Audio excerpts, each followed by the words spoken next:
अब बाँकी केही रहेन। कत्ति के सोच्न भ्याउने दिमागले एउटा सोच असफल हुँदा सोच्न बन्द गरिदिन्छ।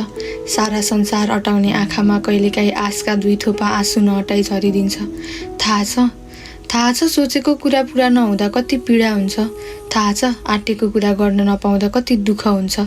मन रिझाउन भाग्यलाई दोष दिने गर्छु, चित्त बुझाउन आँसु बगाउने गर्छु, हजारौंको भिडमा एक्लै हुने गर्छु अनि हरेक चिजमा आफूले आफूलाई दोष दिने गर्छु। काश जिन्दगी जस्तो भन्यो त्यस्तै भइदिने भए, काश जिन्दगी जता लग्यो त्यतै गइदिने भए। यहाँ जिन्दगी मेरो हिसाबले होइन, म जिन्दगीको हिसाबले चलिरहेछु। सबैजना माथि उठ्दै जाँदा म झन् तल झरिरहेछु। हेर्छु वरिपरि, देख्छु सफलता हात पार्न सकेको छैन। आँखै अगाडि गन्तव्य हुँदा पनि पाइला सार्न सकेको छैन। सपनाहरू बाटैमा अलपत्र छन्, न बचाउन सक्छु न चटक्क छोड्न।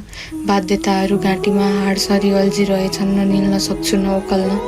न दाएको कुनै मन्दिर छैन, न डोबेको कुनै देउता छैन।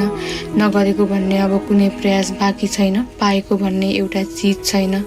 अलिकति बाँचेको आश थियो, त्यो पनि मरिसक्यो। अलिकति साँचेको रहर थियो, त्यो पनि हराइसक्यो। बाँकी छ त केवल शून्य सरी मेरो जीवन, अनि त्यही जीवन कुरिरहेको मृत्यु। अरू अब केही बाँकी रहेन।